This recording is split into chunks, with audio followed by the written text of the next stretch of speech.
ഇത് ഇന്ത്യ ചരിത്രത്തിൽ വളരെയേറെ നിർണായകമായ ഞെട്ടിക്കുന്ന കാര്യങ്ങളാണ് പുറത്തു വന്നിരിക്കുന്നത്. അതായത് വേണമെങ്കിൽ UAPA ചുമത്താവുന്ന തരത്തിലുള്ള രാജ്യത്തെ വിധ്വംസക പ്രവർത്തനങ്ങൾക്ക് ഭരണകൂടം നേരിട്ട് നേതൃത്വം നൽകുന്നു എന്നുള്ള ആരോപണമാണ് ഭരണകക്ഷിയിലെ പ്രബല MLA PV അൻവർ പുറത്തുവിട്ടിരിക്കുന്നത്. അതായത് മുഖ്യമന്ത്രിയുടെ വകുപ്പിൽ, ആഭ്യന്തര വകുപ്പില് പരമാധികാരിയായിട്ട് ഒരാൾ വാഴുകയാണ്. അദ്ദേഹം ADGP ആണ്. എന്നാൽ DGP എന്നൊരാൾ ഈ സംസ്ഥാനത്തുണ്ടോ എന്ന് ആർക്കും കണ്ടുപിടിക്കാൻ കഴിയില്ല. ഏതോ ഗുഹയിൽ പൂട്ടിയിട്ടിരിക്കുകയാണ് DGP. എന്നിട്ട് ADGP എല്ലാ അധികാരങ്ങളും കൈയാളുകയാണ്. മാത്രമല്ല, അദ്ദേഹം മുഖ്യമന്ത്രിയോടൊപ്പം സ്വന്തം ഭാര്യയെയും കൂട്ടി വിദേശ പര്യടനങ്ങൾ വരെ നടത്തുന്നു. അതിനെ സംബന്ധിച്ച് ചീഫ് സെക്രട്ടറി അന്വേഷണം നടത്തുന്നു. ചീഫ് സെക്രട്ടറി ADGPയുടെ നിയമവിരുദ്ധ നടപടിയെ ചോദ്യം ചെയ്യുന്നു. ആ ചോദ്യം ചെയ്യലിനെയൊക്കെ നീ ഓടാ പുല്ല് എന്നുള്ള മട്ടിൽ മറുപടി പറഞ്ഞുകൊണ്ട്, എനിക്ക് സൗകര്യമുണ്ടെങ്കിൽ ഞാൻ മുഖ്യമന്ത്രിയുടെ കൂടെ പോകും, അത് മുഖ്യമന്ത്രിയാ തീരുമാനിക്കുന്നത്, ഇലക്ഷൻ കമ്മീഷൻ എന്നെ കുറ്റം പറഞ്ഞില്ലല്ലോ, പിന്നെ നിങ്ങൾക്ക് എന്താ ചോദിക്കാൻ അധികാരം?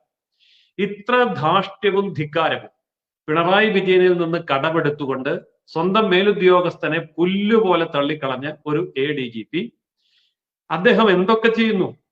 അദ്ദേഹം കൊലപാതകം ചെയ്യുന്നു. ADGP കൊലപാതകം നടത്തിയെന്ന് പറയുന്നത് ഭരണകക്ഷി MLA. തെളിവുണ്ട്, വാദിയും പ്രതിയും നിങ്ങളുടെ മുമ്പിൽ ഞാൻ ഹാജരാക്കും എന്ന് പറയുന്നതും ഭരണകക്ഷി MLA.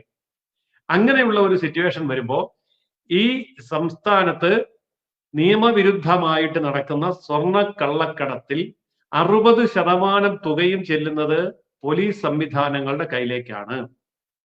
അതിനുവേണ്ടി ഈ പോലീസുകാര് പിടിക്കുന്ന സ്വർണം 60% പോലീസുകാർക്ക് കൊടുത്താൽ ബാക്കി 40% കള്ളക്കടത്തുകാരനെ എടുക്കാം എന്ന ഒരു സംവിധാനം ഉണ്ടാക്കി വെച്ചിരിക്കുകയാണ്. ആ വ്യവസ്ഥ ഉണ്ടാക്കിയത് ആരാണ്? നേരിട്ട് മുഖ്യമന്ത്രിയുടെ കീഴിൽ അദ്ദേഹത്തിന്റെ മനസാക്ഷി സൂക്ഷിപ്പുകാരനായി പ്രവർത്തിക്കുന്ന വലങ്കയായിട്ടുള്ള ADGP. അപ്പോൾ ഇത് സ്റ്റേറ്റ് സ്പോൺസേഡ് ആയിട്ടുള്ള ഒരു നീക്കമാണ്. ഇതിൽ ഏറ്റവും വലിയ ഭീകരമായിട്ടുള്ള ഒരു അവസ്ഥ അതാണ് ഞാൻ UAPA ചുമത്താവുന്ന കുറ്റമാണ് എന്ന് പറഞ്ഞത്. തൃശൂർ പൂരം കലക്കിയത് ഈ ADGP ആണ്. ആർക്കു വേണ്ടിയാണ് തൃശൂർ പൂരം കലക്കി കൊടുത്തത്? അതായത് മറ്റു മതസ്ഥരുടെ ആഘോഷങ്ങൾ നടക്കുന്നിടത്ത് സംഘർഷമുണ്ടാക്കി പരമാവധി പേരെ കൊല്ലണം എന്ന് ആഹ്വാനം ചെയ്യുന്ന ചില തീവ്രവാദി സംഘടനകളുണ്ട്. ആ ആഹ്വാനം ഇപ്പോഴും കേരളത്തിന്റെ അന്തരീക്ഷത്തിൽ മുഴങ്ങുന്നുണ്ട് എങ്കിൽ പോലും പലപ്പോഴും ശബരിമലയിലും അതുപോലെ തന്നെ ഗുരുവായൂരിലും പത്മനാഭസ്വാമി ക്ഷേത്രത്തിലും അടക്കം സുരക്ഷാ സംവിധാനങ്ങൾ വർദ്ധിപ്പിക്കുന്നു, ടെററിസ്റ്റ് ആക്രമണത്തെ തടയാൻ വേണ്ടിയുള്ള മുൻകരുതലുകൾ എടുക്കുന്നു, വളരെ സൂക്ഷ്മമായ നിരീക്ഷണ സംവിധാനങ്ങൾ ഏർപ്പെടുത്തിയിരിക്കുന്നു. അതിനുവേണ്ടി കോടിക്കണക്കിന് രൂപ സംസ്ഥാന സർക്കാർ, ഇവിടുത്തെ പോലീസ് ഡിപ്പാർട്ട്മെന്റ് ചെലവാക്കുന്നു എന്നൊക്കെ പറയുമ്പോൾ ആരിൽ നിന്നാണ് ഈ ഭീഷണി എന്നുള്ളത് വ്യക്തമാണ്. അവരുടെ ഭീഷണിയാണ് മറ്റ് മതസ്ഥരുടെ ആഘോഷങ്ങൾ തകർക്കുക, അതിൽ ഇടപെടുക എന്നുള്ളത്.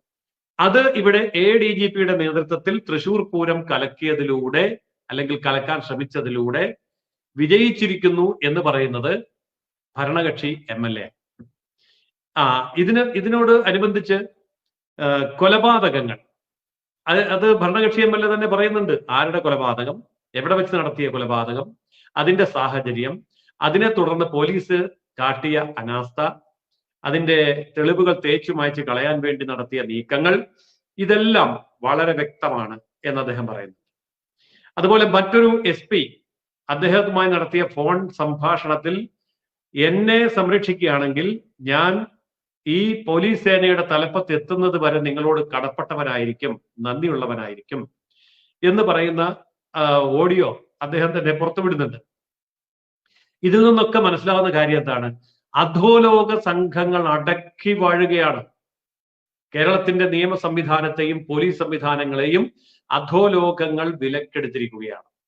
PV അൻവർ തന്നെ പറയുന്നുണ്ടല്ലോ, ദാവൂദ് ഇബ്രാഹിമിനെ റോൾ മോഡലാക്കിക്കൊണ്ടാണ് കേരളത്തിന്റെ ADGP പ്രവർത്തിക്കുന്നത്. അത് ഒരു ഭരണകക്ഷി MLA പറയുമ്പോൾ നമ്മൾ പ്രത്യേകം മനസ്സിലാക്കേണ്ട ഒരു കാര്യം, ഭരണഘടന തൊട്ട് സത്യപ്രതിജ്ഞ ചെയ്ത അധികാരത്തിൽ ഏറ്റ ജനപ്രതിനിധിയാണ്. അദ്ദേഹത്തെ സംബന്ധിച്ചിടത്തോളം നിരുത്തരവാദപരമായിട്ട് വായി തോന്നുന്നത് വിളിച്ചു പറയാൻ പാടില്ല. അങ്ങനെ പറഞ്ഞാൽ അതിന്റെ ഭവിഷ്യത്ത് എന്താണെന്ന് അറിയുമോ എന്ന് പത്രക്കാർ ചോദിക്കുമ്പോൾ അദ്ദേഹം കൊടുക്കുന്ന മറുപടി, എനിക്ക് ആ കാര്യത്തെക്കുറിച്ച് നല്ല ബോധ്യമുണ്ട്, അതുകൊണ്ട് തന്നെയാണ് ഞാൻ പറഞ്ഞത്, വേണ്ടി വന്നാൽ തെളിവുകളും വാദിയെയും പ്രതിയെയും നിങ്ങളുടെ മുമ്പിൽ ഹാജരാക്കാൻ ഞാൻ തയ്യാറാണ്, എന്റെ കയ്യിൽ എല്ലാ എവിഡൻസും ഉണ്ട് എന്ന് അദ്ദേഹം പറയുന്നു. അപ്പോൾ പഴുതടച്ച ഒരു നീക്കമാണ് അദ്ദേഹം നടത്തിയിരിക്കുന്നത് എന്നുള്ളത് വളരെ വ്യക്തമാണ്. എന്നാൽ ഈ സാഹചര്യത്തിൽ അതിനേക്കാൾ ഗൗരവതരമായ മറ്റൊരു കാര്യം കൂടി അദ്ദേഹം ചെയ്യുന്നുണ്ട്. അദ്ദേഹം പറയുന്നുണ്ട്, പോലീസ് സംവിധാനം ഉപയോഗിച്ചുകൊണ്ട് മറ്റു മന്ത്രിമാരുടെയും ഉന്നത രാഷ്ട്രീയ നേതാക്കന്മാരുടെയും ടെലിഫോണുകൾ ചോർത്തുന്നു. ഈ ടെലിഫോൺ ചോർത്തുക എന്നൊക്കെ പറയുമ്പോൾ സാധാരണ ജനങ്ങൾ ഓർക്കും പോലീസിന് എപ്പോൾ വേണമെങ്കിലും ആരുടെ ടെലിഫോണും ചോർത്താമെന്ന്. ഒരിക്കലും സാധ്യമല്ല.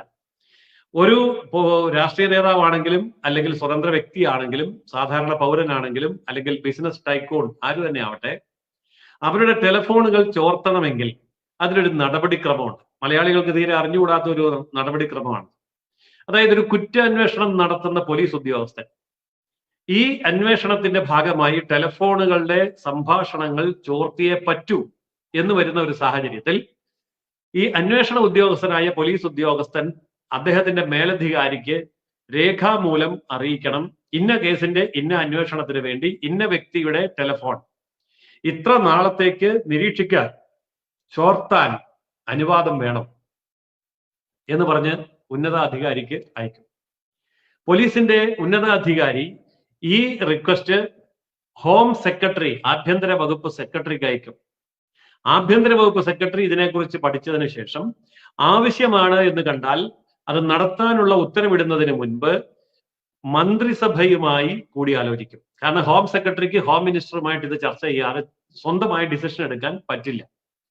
അപ്പോൾ ഹോം സെക്രട്ടറി ആഭ്യന്തരമന്ത്രി, ഇവിടെ ആഭ്യന്തരമന്ത്രി ആരാ? പിണറായി വിജയൻ. അപ്പൊ പിണറായി വിജയനുമായി ചർച്ച ചെയ്തതിന് ശേഷമല്ലാതെ താഴോട്ട് ഉത്തരവ് കൊടുക്കാൻ പറ്റില്ല. ടെലിഫോൺ ചോർത്താം. ഇനി ടെലിഫോൺ ചോർത്തുകയാണെങ്കിൽ എങ്ങനെയാണ് ചോർത്തേണ്ടത്? ഏത് ദിവസം, ഏത് മണിക്കൂർ മുതൽ എത്ര ദിവസത്തേക്കാണ് ചോർത്തുന്നത് എന്നുള്ളത് കൃത്യമായിട്ട് രേഖപ്പെടുത്തണം.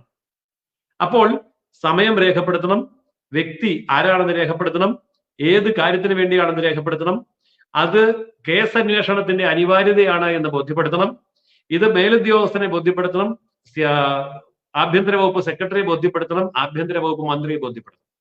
ഇതിനുശേഷമാണ് അനുമതി കിട്ടുക. ഇങ്ങനെയുള്ള സങ്കീർണമായ ഒരു ടെലിഫോൺ ചോർത്തൽ ഇവിടെ നിർബാധം നടക്കുന്നു.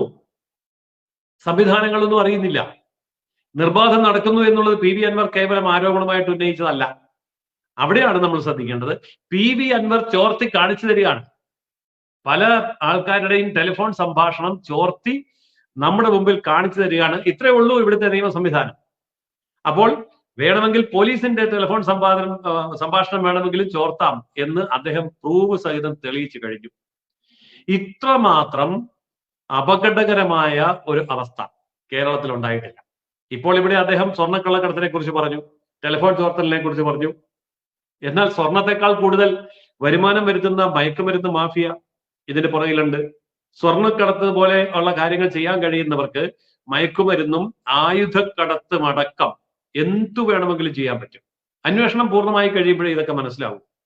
അതിനേക്കാളൊക്കെ ഗുരുതരമായിട്ടുള്ള വലിയ വർഗീയ കലാപത്തിലേക്ക് നയിക്കാമായിരുന്ന തൃശൂർ പൂരം കലക്കിയത് ഉൾപ്പെടെയുള്ള കാര്യങ്ങൾ എടുക്കുമ്പോൾ UAPA ചുമത്തി അകത്തിടാൻ കഴിയുന്ന കുറ്റകൃത്യങ്ങളാണ് ഇവിടുത്തെ ADGP ചെയ്തിരിക്കുന്നത് എങ്കിൽ ADGPക്ക് അതിനാവശ്യമായ പിന്തുണ കൊടുക്കുന്ന മുഖ്യമന്ത്രി സഖാവ് പിണറായി വിജയൻ UAPA ചുമത്തപ്പെട്ട് അകത്തുപോകാൻ ആവശ്യമായ തെളിവുകൾ തന്റെ പക്കലുണ്ട് എന്നാണ് PV അൻവർ പറഞ്ഞിരിക്കുന്നത്. ഈ സാഹചര്യത്തിൽ മറ്റൊരു കാര്യം കൂടി നമ്മൾ ഗൗരവമായി ചിന്തിക്കേണ്ടതുണ്ട്. ഇതാ മുഖ്യമന്ത്രി ഇത്ര ദിവസമായല്ലോ, ഇത്ര മണിക്കൂറുകളായല്ലോ പ്രതികരിക്കുന്നില്ല. അതുപോലെ തന്നെ ഇടതുപക്ഷ മുന്നണി കൺവീനർ പ്രതികരിക്കുന്നില്ല. അങ്ങനെ ഉത്തരവാദപ്പെട്ട ആൾക്കാർ, പാർട്ടി സെക്രട്ടറി പ്രതികരിക്കുന്നില്ല. അപ്പോൾ ഇവരൊക്കെ നിശബ്ദത പാലിക്കുന്നത് എന്താ? ഉമ്മൻചാണ്ടിക്കെതിരെ സ്വപ്ന സുരേഷ് പണ്ട് വെളിപ്പെടുത്തലുകൾ നടത്തിയപ്പോ ഇവരൊക്കെ പ്രതികരിച്ചല്ലോ, പെട്ടെന്ന് പ്രതികരിച്ചല്ലോ. എന്നാൽ ഇവിടെ ഒരു സ്വപ്ന സുരേഷ് അല്ല വെളിപ്പെടുത്തിയിരിക്കുന്നത്, തന്റെ ഭരണകക്ഷിയിൽപ്പെട്ട ഒരു MLA ആണ് ഈ വെളിപ്പെടുത്തൽ നടത്തിയിരിക്കുന്നത്.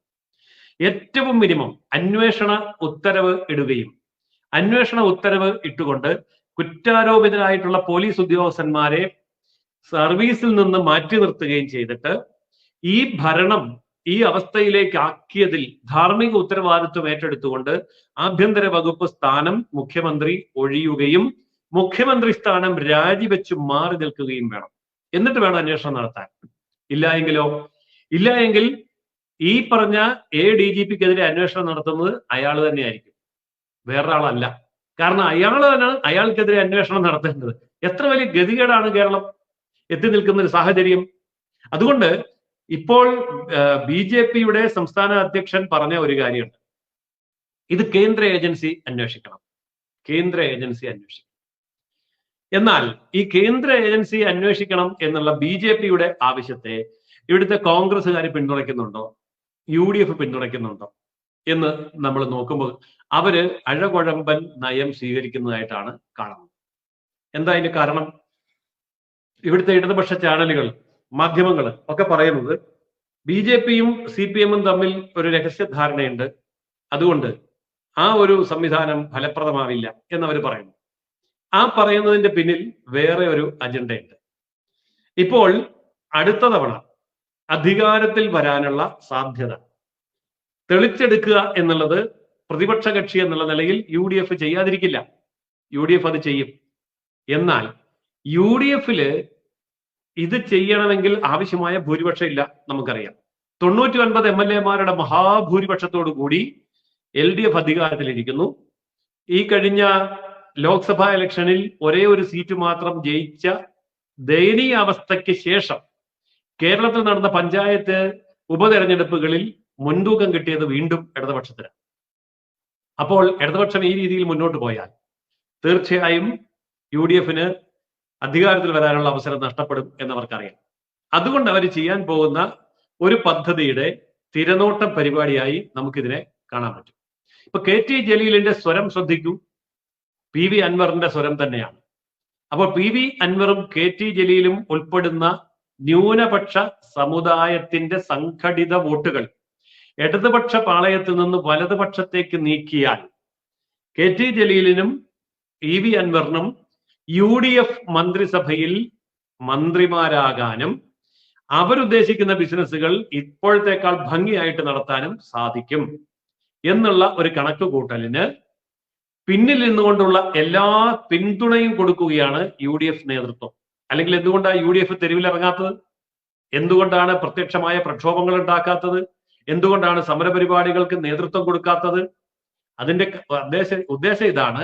അവരെ സംബന്ധിച്ചിടത്തോളം ഈ സാഹചര്യം ഉപയോഗിച്ചുകൊണ്ട് അധികാരം പിടിക്കുക.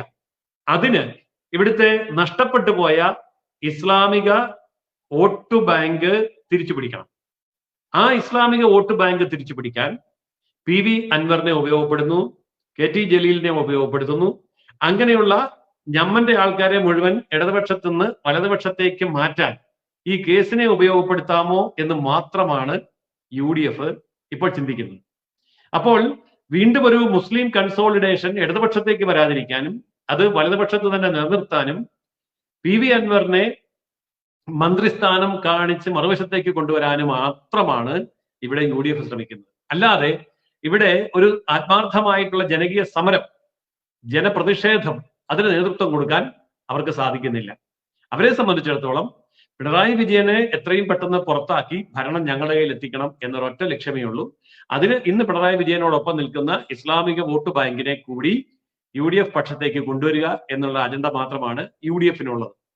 അപ്പോൾ അങ്ങനെ ഉള്ള ഒരു സാഹചര്യത്തിലാണെങ്കിൽ പോലും സത്യത്തിൽ PV അൻവർ മുന്നോട്ട് വെച്ചിരിക്കുന്ന ആരോപണങ്ങൾ കൃത്യമായും തെളിയിക്കാൻ അദ്ദേഹം ബാധ്യസ്ഥനാണ്. അദ്ദേഹം അത് പറയുന്നുണ്ട്. എന്റെ കയ്യിൽ തെളിവുണ്ട്, എന്റെ കയ്യിൽ രേഖയുണ്ട്, എന്റെ കയ്യിൽ വ്യക്തികളുണ്ട്, അവരെയൊക്കെ ഞാൻ നിയമത്തിന്റെ മുമ്പിലല്ല മാധ്യമങ്ങളുടെ മുമ്പിൽ പോലും ഹാജരാക്കാൻ തയ്യാറാണ് എന്ന് അദ്ദേഹം പറയുന്നുണ്ട്. അങ്ങനെയെങ്കിൽ നിങ്ങൾ പറയുന്ന കാര്യങ്ങൾ നിങ്ങൾ തെളിയിക്കണം. അതല്ലാതെ അപമാനകരമായ രീതിയിൽ ഒരു ഗവൺമെന്റിനെ, ഒരു രാഷ്ട്രീയ പാർട്ടിയെ, ഒരു മുഖ്യമന്ത്രിയെ തെരഞ്ഞുപിടിച്ച് കൃത്യമായും ടാർഗറ്റ് ചെയ്ത് ആക്രമിക്കുന്ന ഈ പരിപാടി അവസാനിപ്പിക്കണം എന്ന് എന്തുകൊണ്ട് പിണറായി വിജയൻ പറയുന്നില്ല? എന്തുകൊണ്ട് ഗോവിന്ദ മാഷ് പറയുന്നില്ല? എന്തുകൊണ്ട് ടി പി രാമകൃഷ്ണൻ പറയുന്നില്ല? കാരണം അങ്ങനെ പറയാൻ അവർക്ക് കഴിയില്ല. ഇതിൽ സത്യങ്ങളും യാഥാർത്ഥ്യങ്ങളും ഉണ്ട് എന്ന് അവർക്ക് മനസ്സിലാകുന്നുണ്ട്. അപ്പോൾ ഈ സത്യങ്ങളാണ് അടുത്ത ദിവസം പുറത്തു വരേണ്ടത്. ഇതിന്റെ പിന്നിൽ രാഷ്ട്രീയ ലാഭം നോക്കി അധികാരം തിരിച്ചു പിടിക്കുക എന്ന സങ്കുചിത സ്വാർത്ഥ താല്പര്യത്തിന് വേണ്ടി പി വി അൻവറിനെയും കെ ടി ജലീലിനെയും മന്ത്രിയാക്കിക്കൊണ്ട് ഒരു ഒത്തുതീർപ്പുണ്ടാക്കി ഇടതുപക്ഷത്തെ വെറുതെ വിടാനുള്ള നീക്കമാണ് വലതുപക്ഷവും ഇപ്പോൾ ശ്രമിക്കുന്നത്. കാരണം ലോക്സഭാ ഇലക്ഷൻ വരുമ്പം ഞങ്ങൾക്ക് സീറ്റ് തന്നേക്കുക, നിയമസഭാ ഇലക്ഷൻ വരുമ്പം നിങ്ങൾക്ക് സീറ്റ് തരാം. ഈ ഒരു ശൈലിയാണല്ലോ UDF കൈക്കൊള്ളുന്നത്. അപ്പോൾ ആ കള്ളത്തരവും, അതായത് UDF കള്ളത്തരവും LDF കൊള്ളത്തരവും, ഒരാൾ കള്ളനാണെങ്കിൽ ഒരാൾ കൊള്ളക്കാരനാണ്. ഇത് രണ്ടും കൂടിയുള്ള കൂട്ടുമുന്നണി സംവിധാനമാണ് ഇവിടുത്തെ LDF ഉം UDF ഉം. അതിന് അന്ത്യം കുറിക്കുന്ന ഒരു സാഹചര്യം ഇപ്പോൾ ഉണ്ടാവണമെങ്കിൽ ഇന്ന് BJPയുടെ സംസ്ഥാന അധ്യക്ഷൻ പറഞ്ഞതുപോലെ കേന്ദ്ര ഏജൻസി കളത്തിൽ ഇറങ്ങേണ്ടി വരും. ഇപ്പോഴത്തെ സാഹചര്യങ്ങളെല്ലാം മനസ്സിലാകുന്നത് അങ്ങനെ ഒരു അന്തരീക്ഷത്തിലേക്ക് കാര്യങ്ങൾ പോകും.